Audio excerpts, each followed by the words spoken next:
a question from the community by Einstein. He said, I missed the last one, but did we cover if Intersect will vote either directly or indirectly through delegation as a DRep or as an SPO with budget money from the public treasury? And we did, in fact, cover that question. But that's okay. I can briefly recap it because I know that was one that was on a lot of people's minds. So thank you for the question, Asteen. And the answer is that the Intersect board currently has rules that says that they do not vote with any of the ADA that they have. It was a question raised in Dubai, and the answer was it's possible, because it is technically possible, that the DReps could tell us to vote with the ADA or not vote with the ADA. That's up to the DReps. The assumption right now is the DReps are going to tell us no, don't vote with the ADA, and that's fine. It can go into an auto abstain and just sit there, which is exactly what the DReps ask for. It's exactly what would happen. If the DReps chose to change their minds and told us to vote with it, then we would do what the DReps told us to do with the money. And that's just how that works. Thank you very much. Now, we do have a hand raised by Mike Lerman. Mike, go ahead. Please ask your question. Thank you. I had a question about the Cardano Development Foundation, which I understand the name will be changing, but from what I understand from the Dubai session is that the funds, after being approved by the DReps from the Treasury, after motion is passed, is that they will get sent to this entity, the Cardano Development Foundation, which is an entity that's in the Cayman Islands that's administered by Intersect.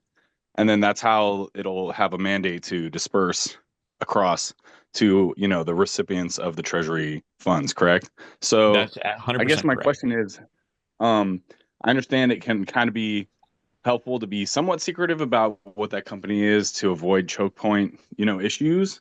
Sure. But I think in the spirit of transparency, I think that there needs to be some kind of disclosement to the community so that they don't think that it's all going to some centralized entity, because I think that the community might have issues with that. And also, should there be multiple entities to avoid, choke point issues in case, there are legal issues or, regulations in different, territories for this kind of issue. So that way, we don't have some kind of bottleneck where we can't get Treasury funds out to people. Thank you, Mike, for the question. That's fantastic. It's exactly you've nailed what we're trying to do. So first things first, from last week, Lawrence did mention he is doing a write-up. Lawrence is out today, but he will be back. I believe he's back tomorrow. It is just today that he needed the day. But he is working on the write-up, like what is the CDF, and giving all that kind of information so that the community has it. It will be published on Intersect's website. It's not something that's trying to be hidden. Now, your second point, it's great because that's when we did the Florida process workshop here, we actually went over that idea of not just having one. In 2025, it may not be feasible, but what we want to do is actually, exactly as you said, have the funds split over multiple entities, multiple jurisdictions, because it just makes sense. Because, as you said, you don't want to have a single point of failure at any level of any of this.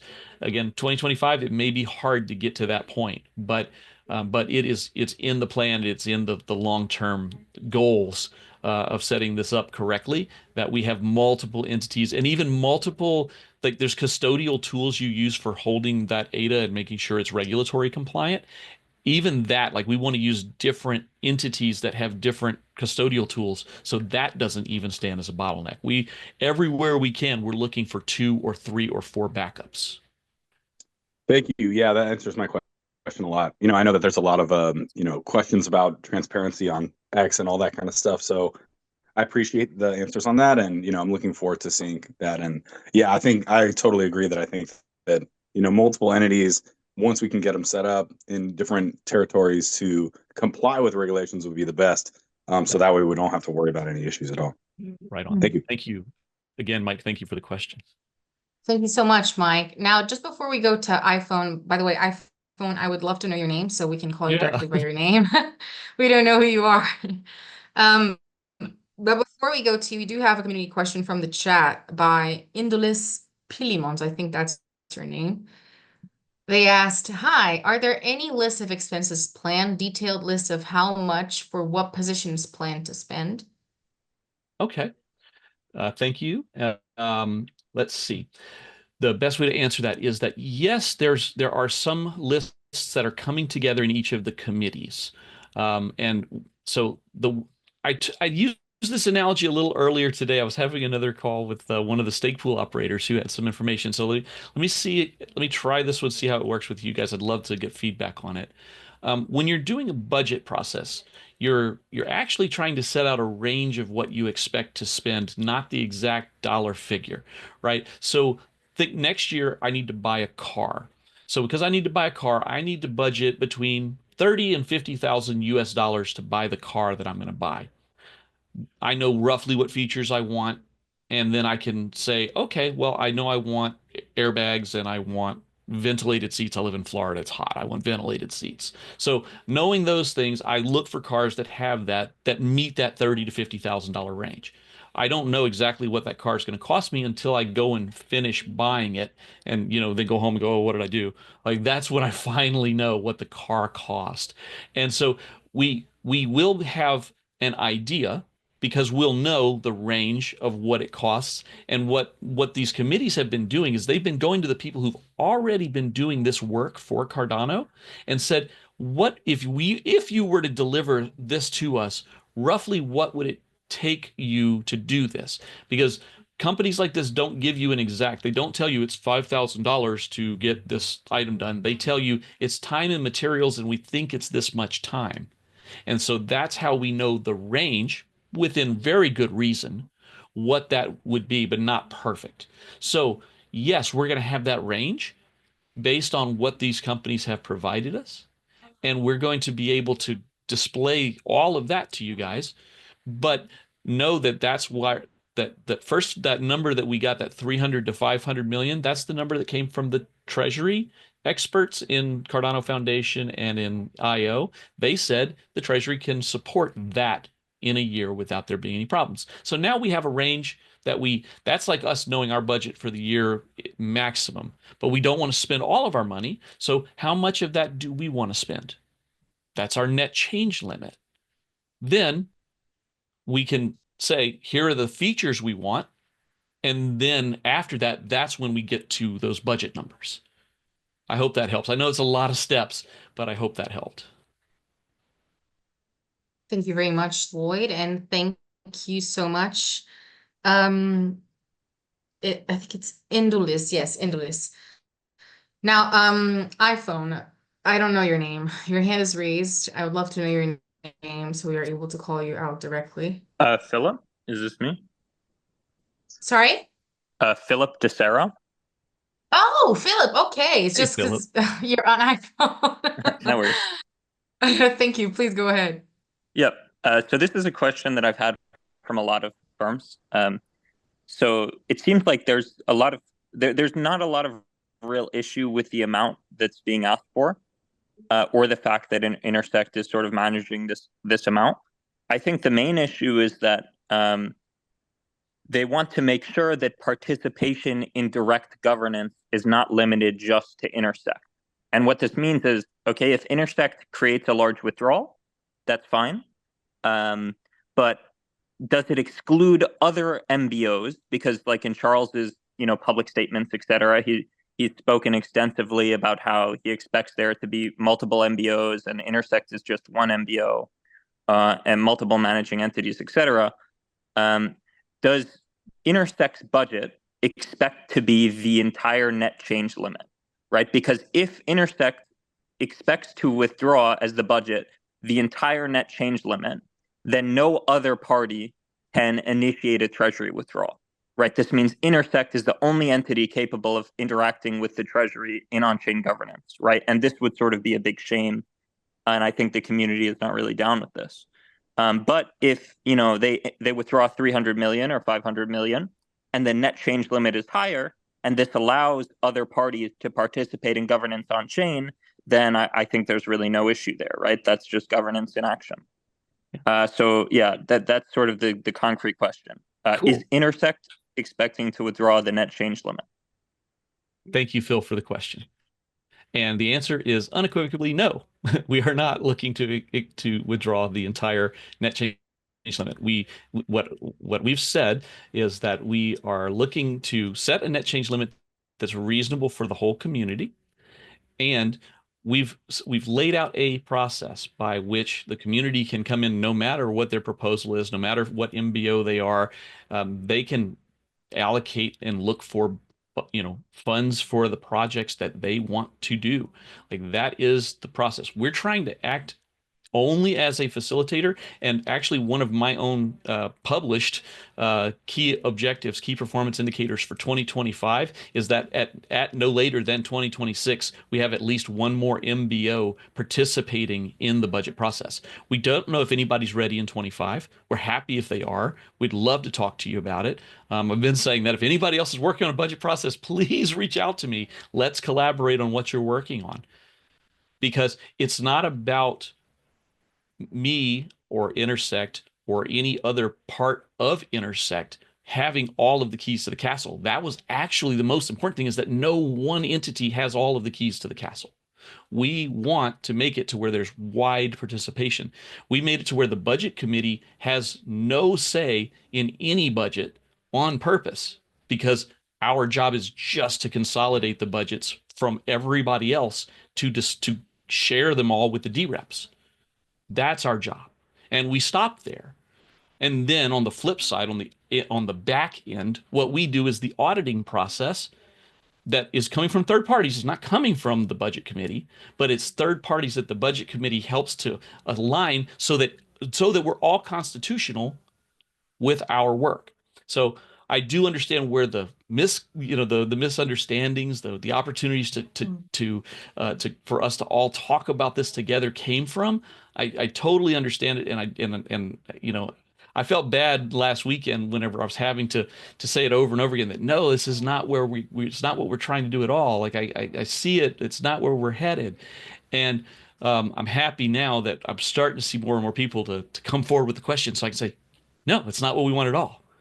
We want the opposite. We want lots of entities involved, lots of entities bring budgets together.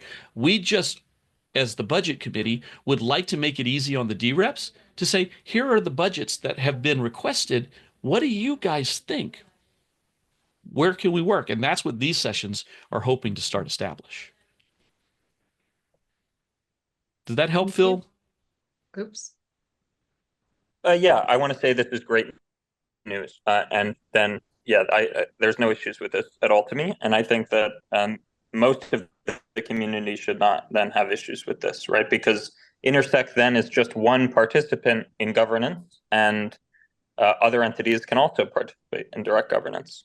So that's really great news, and this is very exciting for the ecosystem. Thank you, Phil. Thank you, Really Philip, and appreciate thank you, that. Lloyd. On the same question, on the same topic that Philip asked, we did have a committee member asking, apologies, let me just, okay, Heptashawn asked, when will the net change limit be set and how? Okay, thank you. So the net change limit is an info action. The goal was to, during the upcoming Buenos Aires Constitutional Convention, sorry, we would hope to announce that we were working through the net change limit together as a community, and that the DReps could weigh in on what they think the info action should read for the net change limit. And we're hoping we've been gathering information from the treasurers and that sort of thing. That's where that 300 to 500 number came. Those numbers are safe. That's according to the treasurers, those numbers are safe, and we can set it in that range. Once that number is set, then we go back to everybody that's requesting funds and try to determine what parts need funding, and where the priorities lie, and how to fill that bucket effectively so that the budgets are met. And that's, and again, setting the net change limit higher than what we'd actually spend is super important. I've said that idea that's like the military. You don't ever run your equipment at 100%. You run your equipment at 80%, because if you don't, when you need extra overhead, then you don't have it. So you try, when you're not when you're just trying to keep your lights on and do your normal operations, you keep it with a nice overhead so that if something comes up during the year, we can talk about it and make it happen because we can't plan for everything. Thank you, Lloyd. Still on the same question, Christina asked, who are quote unquote the treasurers that you keep mentioning? Oh, sure. Lawrence mentioned them by name last week. I apologize, I don't know exactly their names, but I do know that each of them work for the Cardano Foundation and IOG.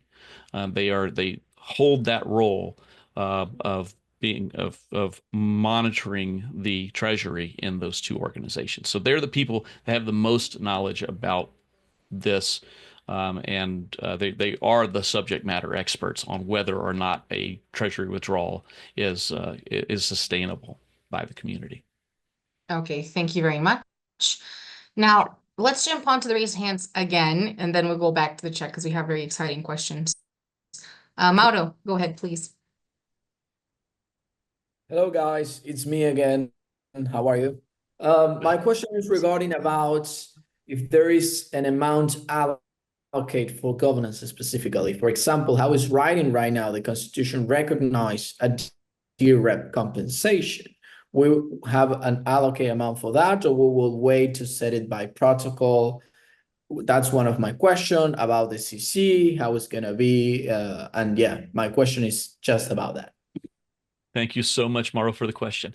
And I can tell you, I've sat in with the Civics Committee as they have been discussing the government support bucket and what funds should be drawn from that bucket, in 2025. And part of it did include some funds for reimbursement and or compensation. But again, that was with discussion with the DReps. So you see what I'm saying? It was asterisk on it that, yeah, we have to put something down for that. So they did come to some figures. And again, those figures are still in draft, but they came to some figures that there's some money for compensation and or reimbursement, depending on how the DReps and the CC choose to spend that money. But they did align, a portion of funds specifically for that purpose. Glad to hear. Thank you. Thank you, Mauro. Thank you very much, Mauro. Now let's go to Steve Lockhart. Thank you, Laura. Hi, Lloyd. Everybody. Hey, Steve. Good to see you. I apologize not for being on video. I'm having a bad hair day, but oh, come on, man. I have a good attitude. I got into a conversation with Jack yesterday on the Intersect European Hub Twitter space, and I was just kind of going through some of the points of criticism or question that the community seems to be regularly having, and Jack went to this thing that I've seen you do very effectively in explaining that Intersect does not want to be a gatekeeper, and I said, what? And I don't believe that you do. I have lots of criticisms, but I know a lot of people in Intersect and consider them friends and appreciate their contributions to the community. But there seems to be some flaws, in my opinion, about the way you're doing this open communication about the budget process, because this is the second conversation that I've been involved in, and the community is really dealing from just this great big hole of ignorance about the buckets themselves. And the problem for that is then if you assuage the members' concerns that you take all the air out of the room by taking $300 to $500 million and maxing out the net change limit for a year. If you're not doing that, then we are open then, in a good way, I think, for other people in the community, other MBOs, to come in and make proposals. And if that was to happen, which I think it will, because lots of smart people in the Cardano community, how do you assure your budgets inside of these buckets, right? Because you may not get the funding that you want in the future if somebody else comes along with great proposals, great plans, and we still don't know. Like the community can't evaluate that. Other potential proposers can evaluate that until you actually release the numbers and the plans inside of your individual buckets. And I told Jack yesterday, I feel like your socialization process for the Intersect budget proposal is inverted incorrectly. Like in the same way people had that knee-jerk reaction to that 3 UTXO idea of what would we do with 200 million ADA? Well, they didn't have a specific plan, and so people just slammed on their heads for even having the thought. And this is what you're experiencing now, and it feels to me like it would be much more effective if you would just go ahead and start from the bottom and say, hey, this is how we're going to support the Southern Hemisphere. This is how we're going to support educators. This is how we're going to support developers, and not just talk about the big number, right? I'm not so much concerned with the big number. It's about the detail. That's where the devil is. And I just want to suggest to you that this will be a lot easier the sooner the community actually sees what the plan is. Thank you, Steve. That's my thought. Thank you. I appreciate the thought, and I definitely see where you're coming from. So I'll offer a couple of things on this that maybe you can see why we are coming at it from the angle we're coming at it.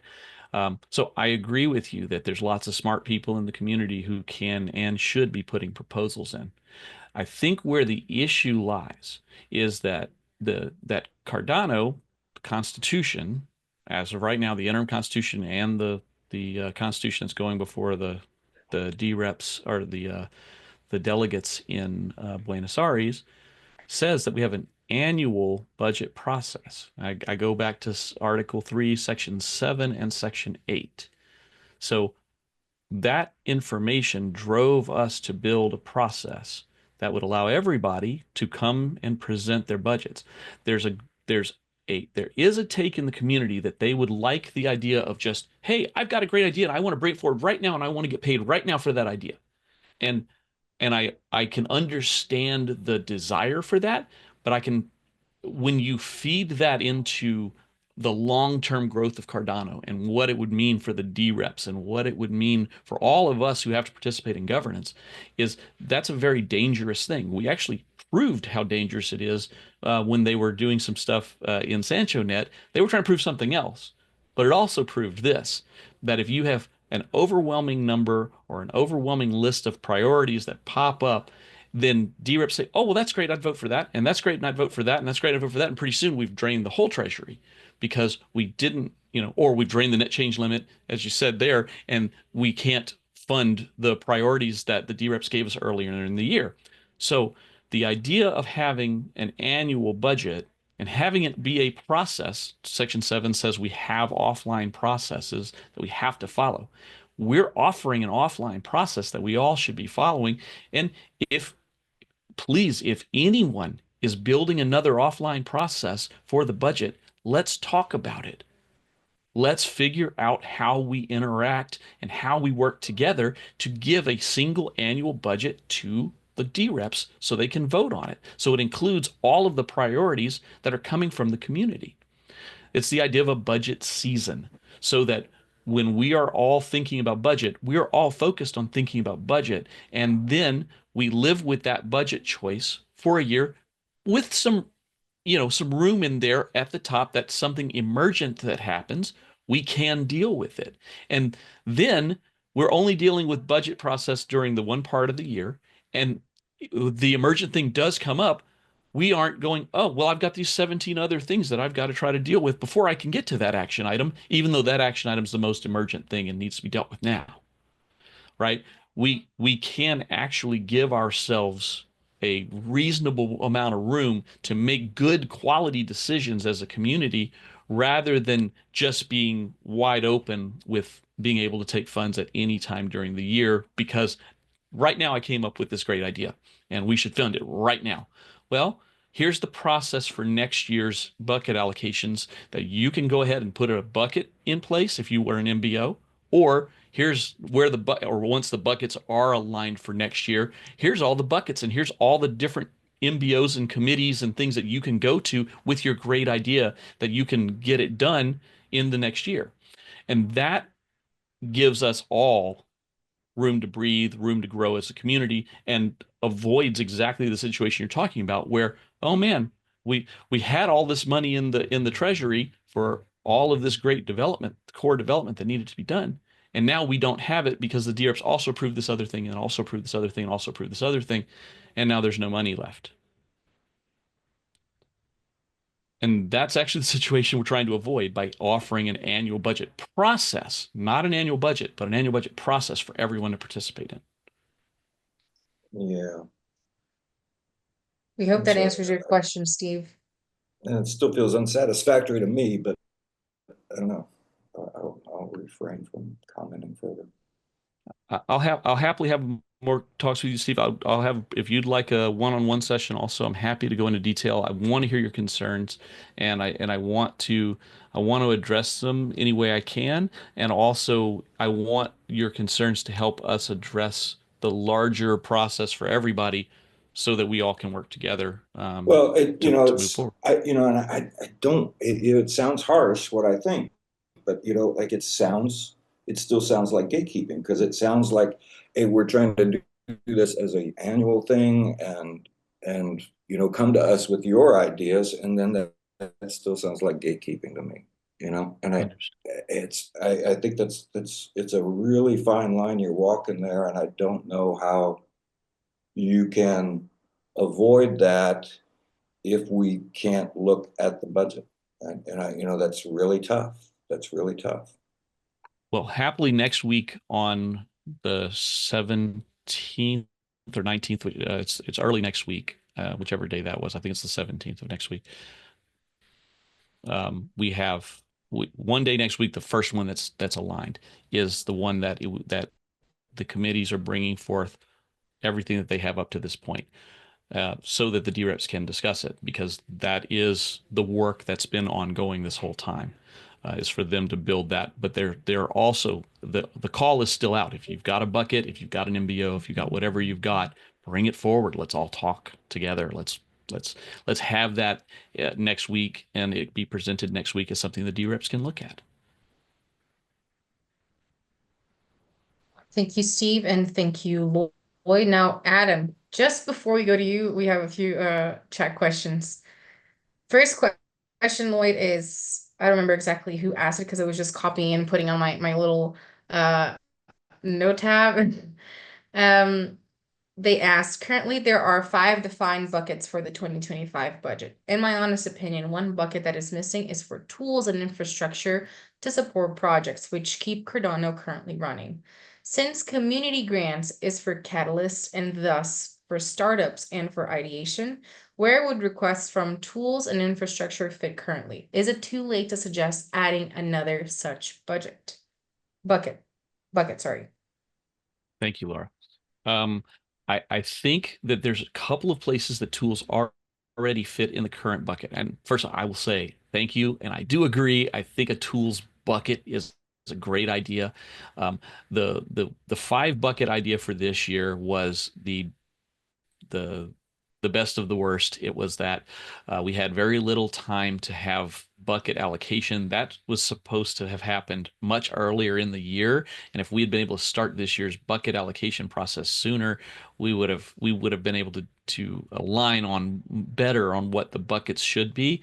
And that's also something that goes before the DReps for a vote. So that's another thing where we get another sort of real rational check of, hey, these are all the items. But for this year, what we did is we looked at what was currently happening. A lot of tool development actually took place in with core. So for now, tool development looks like either core or community grants, depending if it's startup, if it's new community grants, if it's existing, it's core. And that's just where they fit this year. I like to say it's core adjacent. It's tools and infrastructure, core curious, things that are trying to, that are instrumental to the growth and development of the chain. The other part of tools is obviously open source. And the open source committee has a lot of very interesting stuff that they're talking about managing open source projects and helping open source projects on a few different levels, including commercialization.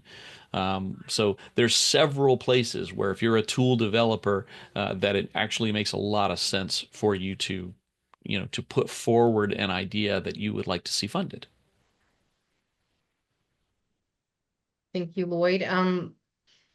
I think we did have one related question to this that John Kelly just asked. Can we define core development and quantify its budgeted costs in year one?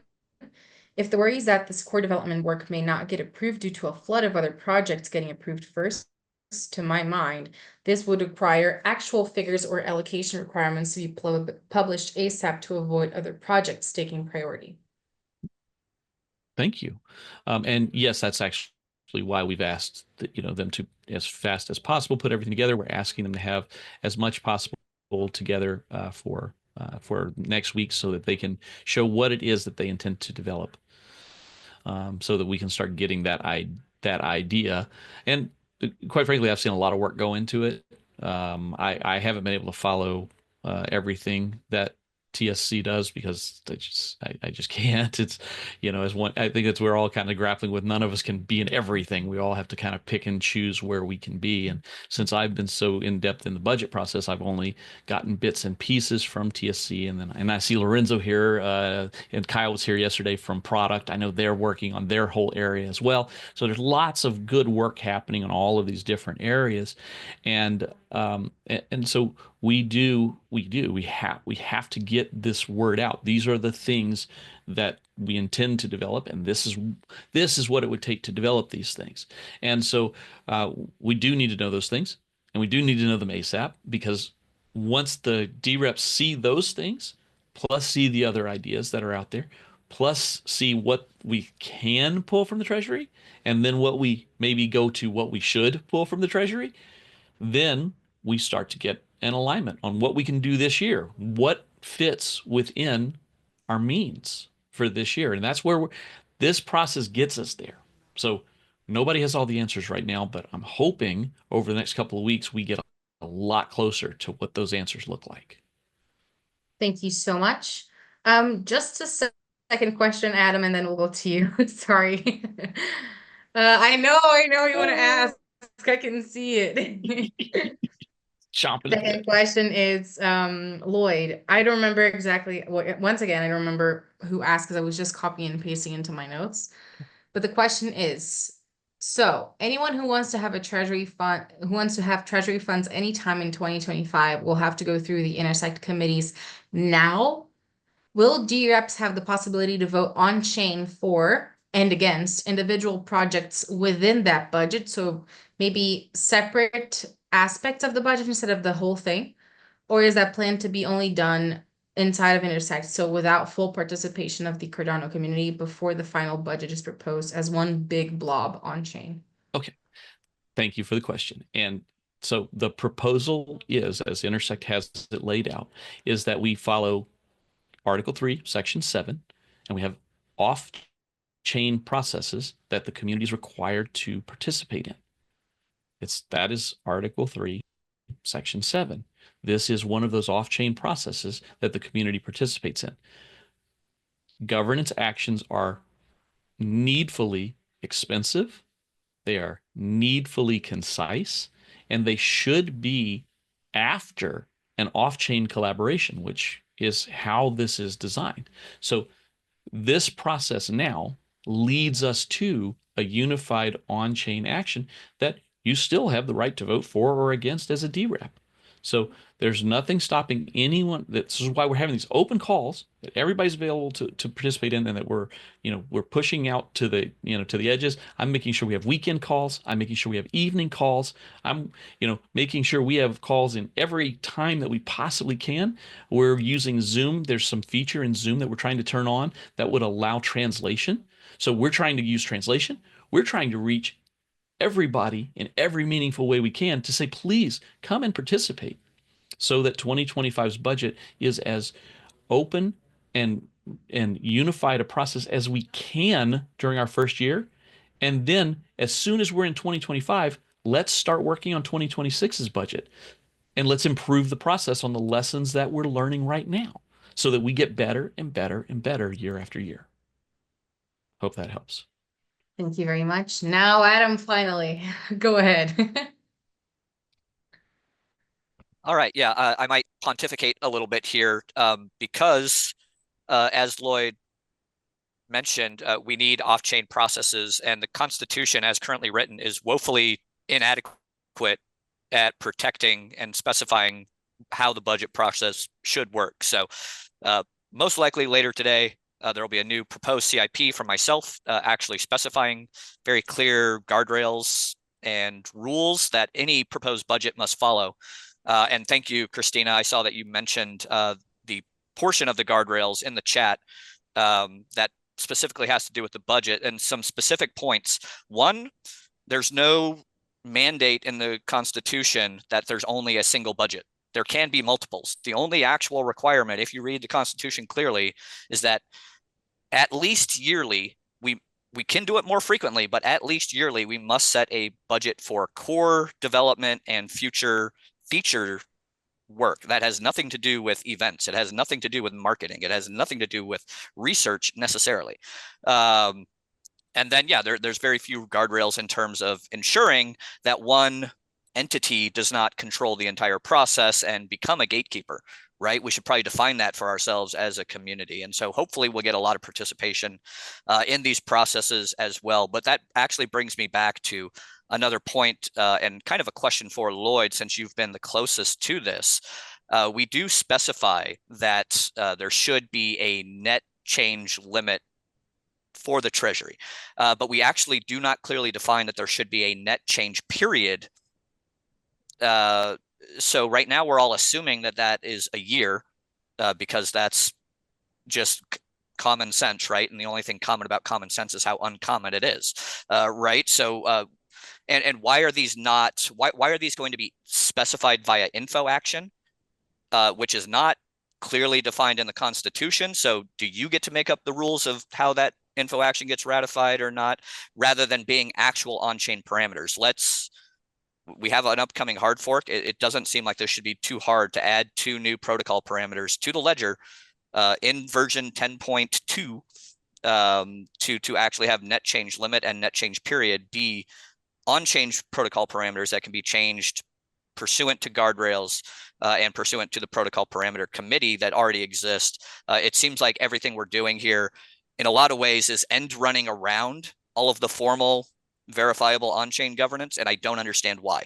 It seems like this should be capable of being done on-chain, so we have can't be evil instead of don't be evil. And with all that said, I will allow you to respond. Thank you, Mr. Dean. Because first of all, that was one of my very first requests was, why can't we have this as a protocol parameter? Because we don't have it yet as protocol parameter. I would love it. That was one of the very, very first things that I was like, yes, this should actually be something that we can change. And I guess there's some, they haven't yet been able to do it for whatever reason. It is something that was put in.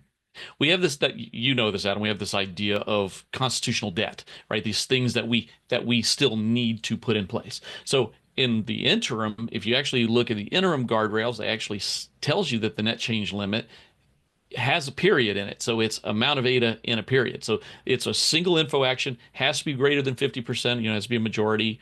But I guess they do 51%, if I'm correct with that, for majority is how they actually write it. So 51% or higher has to approve it, and it is an amount of ADA over a period. So that is what currently how we get to the net change limit, and that is the plan for now because we don't have any other option.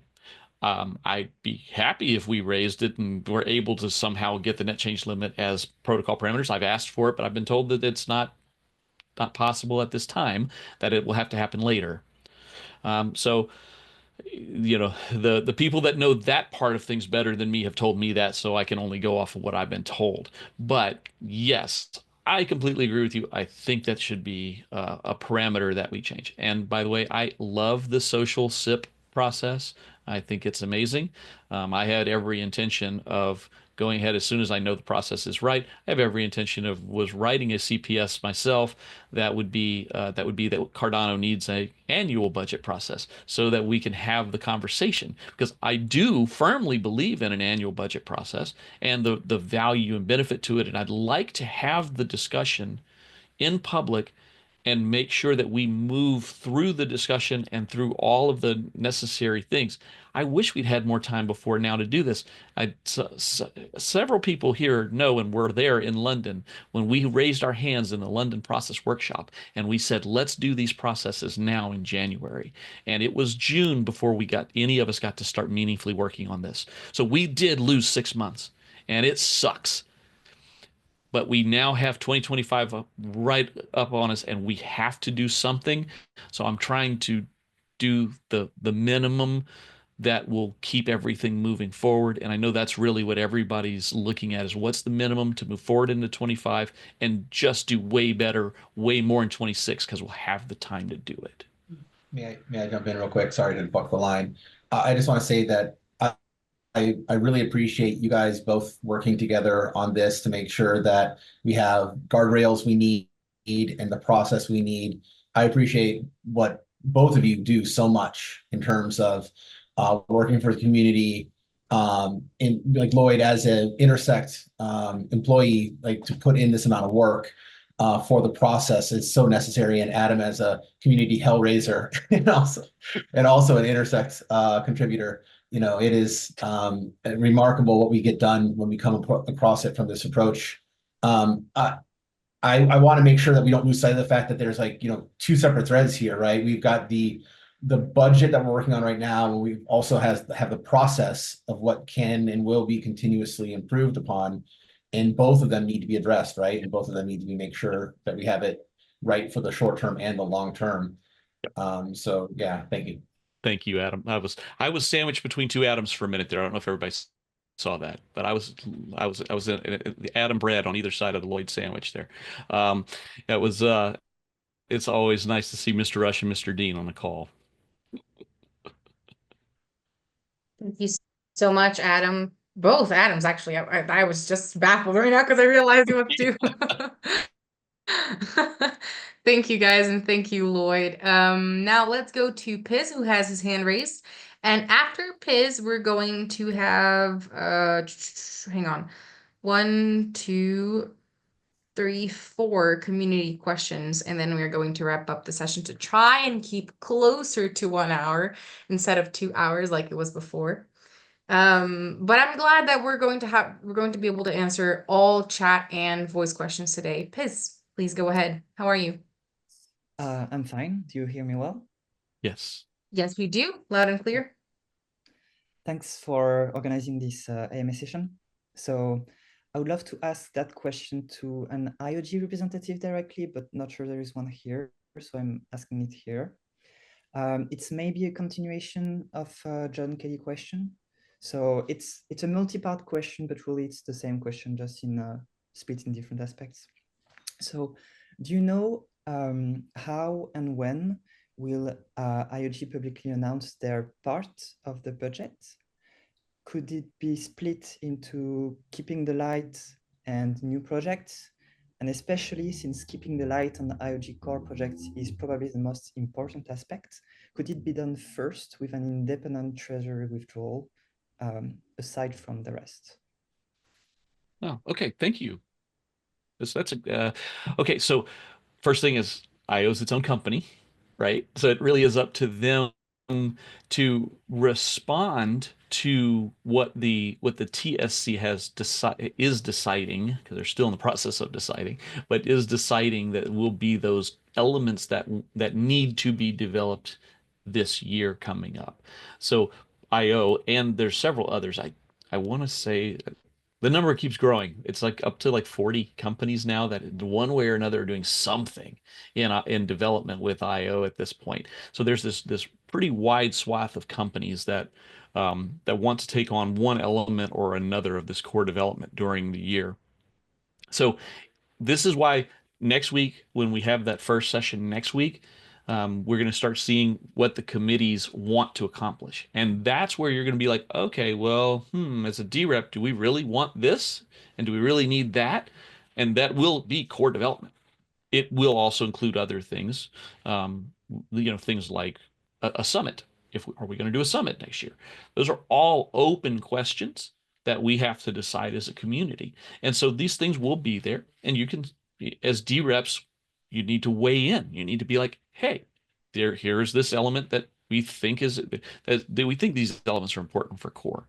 And obviously, if TSC has spent the time making the effort to look through what core elements should be there, I think that's a good thing. I don't know that that's the final word. The DReps are the final word, but it's still a good thing. They've given you their time, their expertise to say, we think these are the elements that should be built. And then IO and Twig and Well-Typed, and there's so many other companies, they're saying, hey, we've got these resources that we can allocate to you next year. So if you want us to do those things, we'll allocate the resources to those things. That's how we actually get to that budget number of what that core stuff looks like, is that combination. And but that's why this is a whole conversation that has to happen. We have to understand what we are able to spend. That's that first number, that 300 to 500. Now we know what we want to spend it on. That's the stuff over the next couple of sessions here. And then when you have all of that together, then we can actually put that together and say, we would want to withdraw this much, and we'd accomplish this many things for what we would withdraw. And all of these companies will be the participants, and it's not just IO, thankfully. It's like I said, IO's actually down below 50%. It's like almost down to 40%. Yeah, right in there. Yeah, Adam's like, right in there. So we're 40, 50%. You can tweak the numbers anyway. All the work anymore. And you can get them below 50%, but for core Cardano, they're still about 52%. Okay, so only by tossing GovTool in there, which I don't count as core Cardano, that we actually get them below 50%. So just so we're clear, you can tweak the Bitergia report to get the numbers you want, like any other report. So sure, let's be realistic though. IOG is still over 50% of core development. Gotcha. So 52% right now of core development. So, but there you go. That's the numbers we're looking at. And actually the goal is to have that number lower, right? Have IO be a nice participant, appear in our community, but not the only one, because that would be problematic for us to grow as a community. So we're watching and monitoring that as a part of this process. How do we get in additional companies to do some of this work so that it's not all IO and we're not reliant entirely on IO, but IO is still a valued and loved part of our community for all the hard work they provide for us. Does that help? Yes, quite a bit. I think I gathered IO as maybe the entity giving the direction, and I'm not sure when stats are given, for example, that I guess are gathered from GitHub. When you count, for example, an entity that is doing work for IO, it is considered as IO, or is it not considered as IO? So go ahead, Adam. Actually, yeah, you know real well on this one. Yeah. So traditionally, because for the past 7 years, 7 years now, IO has been the primary developer of Cardano. Everybody that has worked on Cardano has done so as a subcontractor of IOG. However, the plan going forward now, we had what was called a maintenance contract through 2024, where IO and Twig and Modus Create and a bunch of these other contractors continue doing what they had been doing for the past 7 years, essentially. The goal going forward is that we will set roadmap priorities in the committees, which will define the scope of work that needs to be done. And then these individual subcontractors will be individually or as a coalition, to bring up the big scary word from yesterday, will get separate individual contracts with Intersect. So Twig will have a direct contract with Intersect to do some amount of work on Cardano Core. So yes, historically, they've been subcontractors of IOG, and IOG and other contractors may still continue to have their own subcontractors, but these 20, 40, 60 plus different smaller development houses will start to have direct contracts with some budget administrator, most likely Intersect, maybe other MBOs. They'll have their own independent contracts, independent milestones, so that it will not all be funneling through IOG. Yes, IOG is certainly going to continue to play a big role, and they are offering to basically be our gap analysis as an ecosystem, because they do already have the personnel and the expertise to jump in where we need them. But they really are attempting to take steps back, in my opinion, and allow smaller contractors the opportunity to step forward and start to take on more of the load. Besides Yeah, IO and Intersect, there's any other entity that asks budget from the treasury for development or something? Well, yeah, Amaru is going to put in a budget request separate from Intersect to fund the Rust node. And so that will be a separate budget. And so that's where, like Lloyd has said, Intersect is what this budget process is trying to do is set the high watermark. We're not going to go over this. Not that Intersect is going to spend 500 million, that this is what we're willing to come up to as a community. And then whoever proposes a budget and a treasury withdrawal within those bounds, if we vote to approve it, then it's legal, right? And it happens. So yes, there will be at least one that I know of, and hopefully more that are coming out and carving their own niche within the ecosystem, because putting all of our eggs into the Intersect basket is replacing an actually more decentralized history where we at least had CF, IOG, and Emergo, with a more centralized future if we rely on Intersect to do 100% of the work. So it's definitely a point of concern that we should all have as an ecosystem. But for example, Pragma or CF ask to be part of this budget or be included or not? Just a question here. Yeah, exactly. And what I'm asking of the folks that like Pragma and whatnot is that, can we talk about what's going on? Can we share process? Can we see, the DReps have to understand what the capabilities are. A lot of time and work has gone into the process that we're building at Intersect because it's inclusive of other MBOs right up front. It's designed that way. It's not designed to be a gatekeeper. It's designed to be a process so that we have rules that we all follow together. And that's what it's trying to accomplish.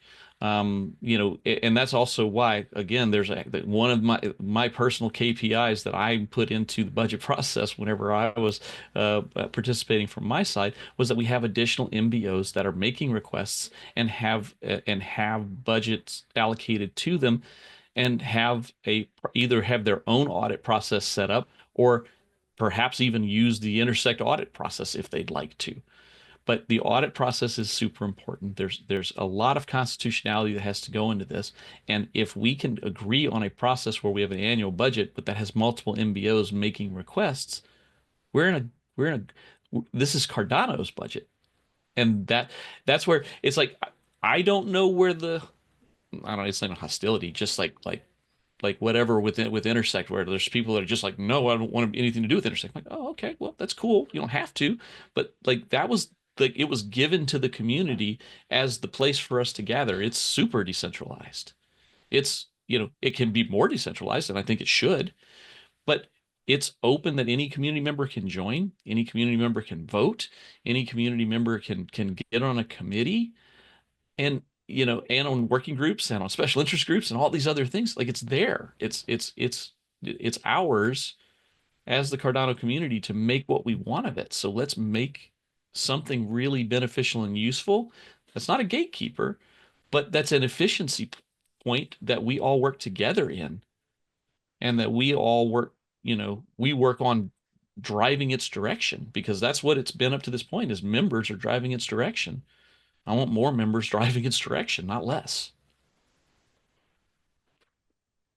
Anyways, that's just me pontificating on that. Yeah. Thank you, Lloyd. Thank you, everyone who chimed in. Now, Christina, your hand will be the last hand raised that we will listen, and then we'll go to chat questions. Please go ahead. Thank you so much. I just wanted to clarify something on behalf of Pragma. We're a separate MBO and we obviously operate very differently. We are not going to request any funds from Cardano. We are self-funded. All of the members of Pragma, we pay for the operations of Pragma. What is happening is the Amaru project, which is a Pragma project, is preparing a proposal to request for funding. This is just separate, and I just want to clarify because you know how this goes. And we've already spoken with, Lloyd and Lawrence several times on these calls that we are preparing this and we will have this done within the next 2 weeks. So thank you so much. Awesome. Thank you, Christina. Thank you. Thank you. And I'm so glad to hear it. This means that even in 2025, we will have funds going to something outside of Intersect. That's phenomenal. Like, that is awesome. Well, again, DReps have to approve it. That's cool. That's on the DReps. We'll get there. I'm just glad it's in the proposal. Like, that for me is a huge win for all of us in the community. That there will be another proposal that didn't come out of an Intersect committee, because that shows the process will be working, and we want more of that. So let's keep working together and let's figure it out. So I appreciate it, Christina. Very much looking forward to seeing the proposal, and very much looking forward to giving you space in one of these meetings or multiple as needed in these meetings, or whomever from the team that wants to present your part of it. That's phenomenal. Thank you for being here, and thank you for doing that. Thank you. Now let's go to the chat questions, and these will be the last questions for today. We have 1, 2, 3, 4 questions, and then we're going to wrap up the session. Now, this first one is, I'm not sure if it falls directly under the scope of this call, but it was a question from a community member, and I'd rather let you answer it instead of me just making assumptions. Me and Laura. The question is, what would be the role of founding entities in 2025? Can we say they've successfully completed their milestones? If not, should they be able to apply for funding from Intersect's budget from 2025? Yeah, that's the question. Okay. I was reading. No. Okay, so everything that if the founding entities are going to work on anything in 2025, it will include milestones. It will. That's if you read the annual comprehensive annual budget process from Intersect, it calls out milestone delivery as one of the many elements that have to be judged against. So yes, any work that they would perform in 2025, they would have milestones for it. And just like everybody that would be doing any work within this, there'll be milestones. And will the milestones be public? Yeah, absolutely. The idea is we're going to have a quarterly update meeting that the budget committee would facilitate, that all of the work that had been done in that quarter would be analyzed and shared with the DReps, and they'd make it very easy for the DReps to come and see what work is going, what's on target, what's off target. Well, this is missing, it's behind track, these things are ahead of track, those kinds of things. And we will be able to keep an eye every quarter on where the spend is and how things are going. And that's one of the functions the budget committee actually is trying to do is hey, each of these committees, each of these MBOs that have this work, did your work move forward? Did you pay out more money? If you did, what is that money that you paid out, and where's the proof that the work was done? And we collate that, show that off every quarter, so the DReps have a good, easy place to go to look and say, oh, okay, we are on track for what we as DReps approved. Thank you very, very much. Now, second question. Once again, I don't remember who it was from. Sorry, guys, if I'm not remembering your names, but I know you asked the question. The question is, not sure if this has been asked before. Oh, I do remember. It was from Tom. He said, not sure if this has been asked before, but projects tend to go over budget. Is there a process in place to allow for an approved budget to be altered so that this can be voted on before next year's budget is approved, so that we don't get in a situation where some core development has to wait until next year because of ADA price fluctuations? And because of that, there's an even higher responsibility than normal that this happens. Yep. That is a phenomenal question, Laura, and thank you. This is one of those ones that we've been sweating over trying to make sure that it was right. So part of this process is not spending all of the money. So there are contingencies baked in to allow a little overage here, a little underage here. That is pretty well known. I mean, it's never a perfect science, but it's pretty well known where that number has to fall, and that is included in the budget asks. And we know roughly where that number will have to fall based on what the overall budget is. So once we have the overall budget, we know we will bake in a percentage of that as that holdback just in case somebody's running over budget. However, let's say that it's a critical core thing. We had no idea this, like one of those crazy things like quantum computing really has a breakthrough and we actually have to move on something like that rapidly. Well, that's why we don't spend everything in that change limit, right? Let's make a proposal now. Let's get it together. Let's have that discussion and make that item happen now. And that is the reason that having an annual budget is so important, because it allows us during the year that room and space to say, whoa, this is an actual emergency and we have to discuss this. And we can bring it up, we can get everybody together, we can discuss it, and then we can make a decision if we're going to deal with it or not and move forward. And that's the whole idea of having a good solid annual budget process and making sure we go through it and then leaving room in there for what we can't possibly plan for until it happens. Perfect. Thank you so much. In fact, we actually have just one extra question because I copied two by accident because I didn't pay attention to what I was doing. My last question of the session is, the best way to request funds from the Treasury is based on the intended uses and the budget estimates for those purposes, while also balancing. Okay, wait. This person confused me. Is the best way to request funds from the Treasury based on the intended uses and the budget estimates for those purposes, while also balancing with the amount added to the Treasury? Why is the project budget equivalent to the inflow? Oh, okay. Why is the projected budget equivalent to the inflow into the Treasury for a year and not a lower figure? Okay. Why determine the amount first and then find the purposes to use up to that amount later? Got it. Okay. So again, one of the things that as an individual when you're budgeting for your year is if you have a salary or if you own a company, you have a pretty good idea of what you have coming in. And you don't, again, if you're an individual, hopefully you're not spending all of it in the year. I mean, maybe you are, but hopefully you're not. Hopefully you're saving some and doing a little bit over here.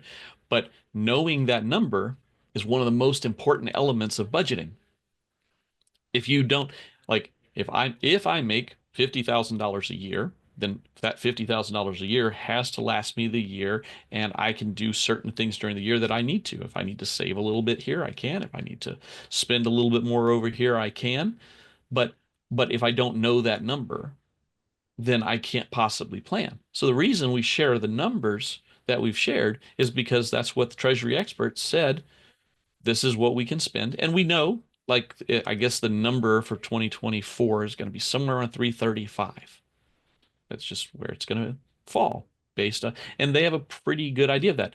Anybody can know that. It's not a secret.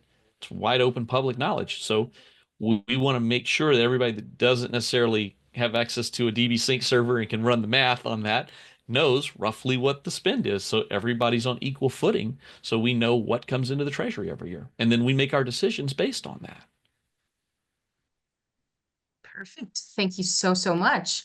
Now, everyone, before we wrap up, I just want to remind you all that the next open session for the Cardano budget process will happen next Wednesday on 13th of November at exactly, wait, is it 6 a.m.? Jesus Christ.